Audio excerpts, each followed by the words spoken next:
نبی پاک صلی اللہ علیہ وسلم پہاڑ پہ بیٹھ کے پڑھتے تھے رات کو، تو وہاں نا ابو سفیان بھی آ گئے سنتے سنتے، کیونکہ انہوں نے پابندی لگائی ہوئی تھی کہ کوئی بھی بندہ وہاں نہ جائے، سوشل بائیکاٹ معاذ اللہ کیا ہوا تھا، کوئی نہ ادھر جائے، تو سنتے سنتے ابو سفیان آ گئے۔ کہتے ہیں حضور قرآن پاک پڑھ رہے تھے تو مجھے لطف بڑا آیا سننے کا، تو وہاں ایک قریب جھاڑی تھی، تو ابو سفیان جھاڑی میں بیٹھ گئے۔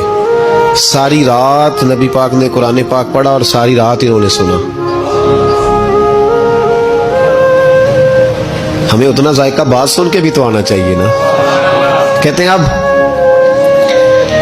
مجھے نہیں پتا تھا کہ اخنس بن شریک بھی کہیں آیا ہوا ہے، اس نے بھی وہی بھی یہ دیکھنے آیا کہ کہیں کوئی وہاں آیا ہوا تو نہیں، وہ بھی کسی کونے میں جھاڑی میں بیٹھ گیا۔ حضور قرآن پاک کی تلاوت فرماتے رہے، وہ ساری رات سنتا رہا۔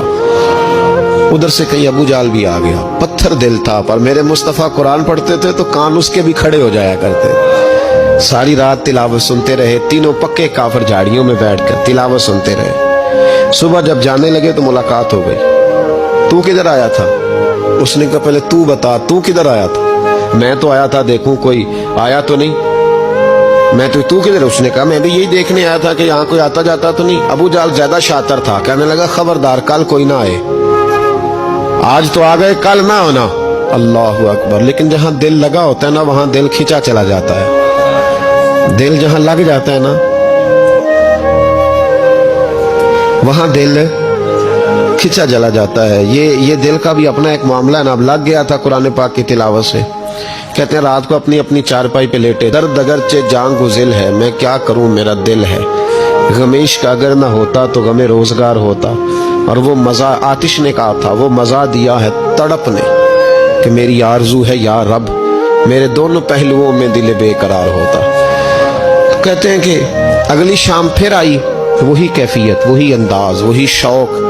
چارپائی پہ لیٹے پر کانوں میں وہ آواز رس گھولے، لیٹا نہ گیا، اٹھے پہنچے، لیکن آج جگہ بدل کے بیٹھ گئے تینوں۔ صبح ساری رات سنتے رہے محبوب کی تلاوت، صبح اٹھے تو پھر چوک میں ملاقات ہو گئی۔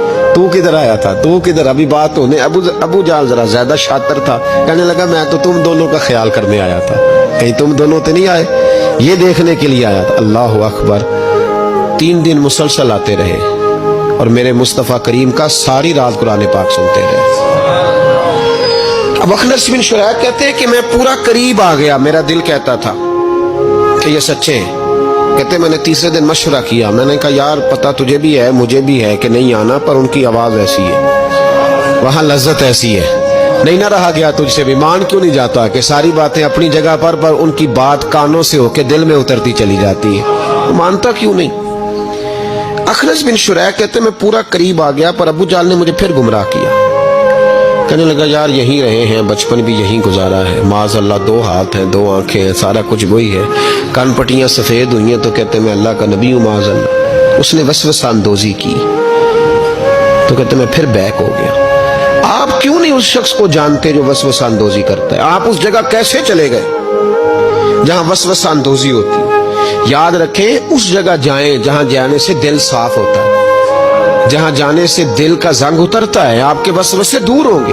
وہاں جائیں جہاں ایمان کی، یقین کی، تیقن کی دولت بڑھتی ہے۔